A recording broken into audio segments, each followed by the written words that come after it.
Hey there guys, welcome to our debut video, or gameplay video for G4F Productions. This is KGB0515. We're doing some video here called our works in progress. So basically just a couple of games that I'm working on playing through right now so we can get a full review right up. It's a two-part series here. The first we're going to do Armored Core 5, and then the second half of the video is for Ninja Gaiden 3. But take a look at the video here. I'm going through Armored Core 5. I probably haven't played one of these since the original PlayStation version, so if my gameplay is not all that great, then please just understand that it's still trying to get familiar with everything. This is just the customization menu. You can basically go in and customize your different mechs as you get through the game here, and give them different loadouts, different armor, different energy systems, so they can be more efficient or more agile or better defensively, and so on and so forth. It gets pretty deep as you go along, but the customization is basically on par with what you've seen before, but there's some enhancements there as far as I can tell. I haven't really gotten too deep into the game yet. I'm still kind of getting through some of the training stuff in this video anyway. I've gotten to some of the story missions in the actual game, but this will primarily just be some of the training stuff that you'll see on the screen here.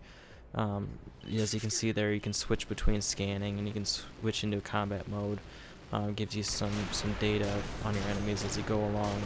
But essentially you get two different weapons to be equipped for the left and the right arm of the mech here. It looks like I got like a howitzer-like thing, and then more of a semi-automatic cannon for the right arm. And it kind of just rules these little tanks here. But visually, it looks pretty good. I mean, not the best I've seen.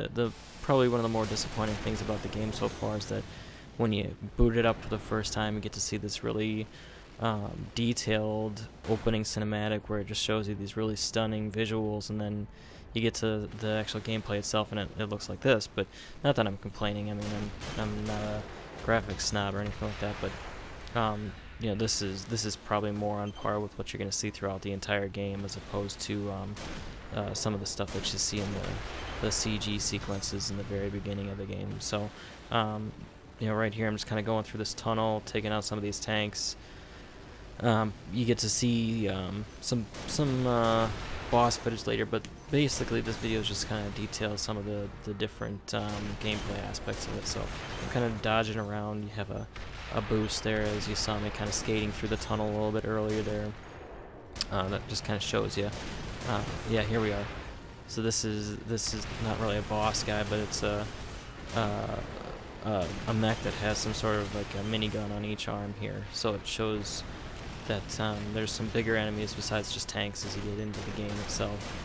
This is still just the training stuff, but he's a little bit harder to take down, so I'm kind of floating around. I don't really know what I was doing there, floating over the water, but you can kind of see that you get a jump boost, and you got regular boost that lets you skate around the arenas and the areas there.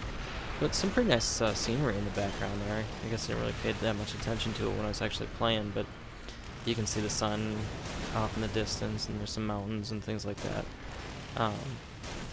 Yeah, go after that tank first, get rid of him. Then I kind of turn around and finish this guy off because he's pretty much shooting the crap out of me back there. Yeah, he's got those big miniguns on his arms, and just kind of plugging away at my my energy meter. But it seems like a pretty solid game. The controls are pretty tight. It is what you make out of it. You can change the sensitivity in the menu setting. I've really only toyed around with the single player so far, and for what I understand, multiplayer is really where it's at. You can get online and you can do missions with, I think, up to, I can't remember if it's 4. I'll have to look into that again. But you can play with multiple people, and each teammate can outfit their mech in different ways to contribute to completing the mission. So it's a co-op thing for that, and then there's some multiplayer in there too, where you can battle other people's mech loadouts and stuff like that. So it's pretty interesting. I'll have to get into that a little bit later, but so far just kind of playing around with some of the training stuff has been pretty fun from what I've seen here. There's some more of these little tank guys and stuff here, but mechanically it's pretty tight. I think they're getting towards the end of this little video here. We should be getting the job well done thing. So Gonna kind of wrap this one up, but stay tuned for the next video. We're gonna do some Ninja Gaiden 3 footage, so stay tuned.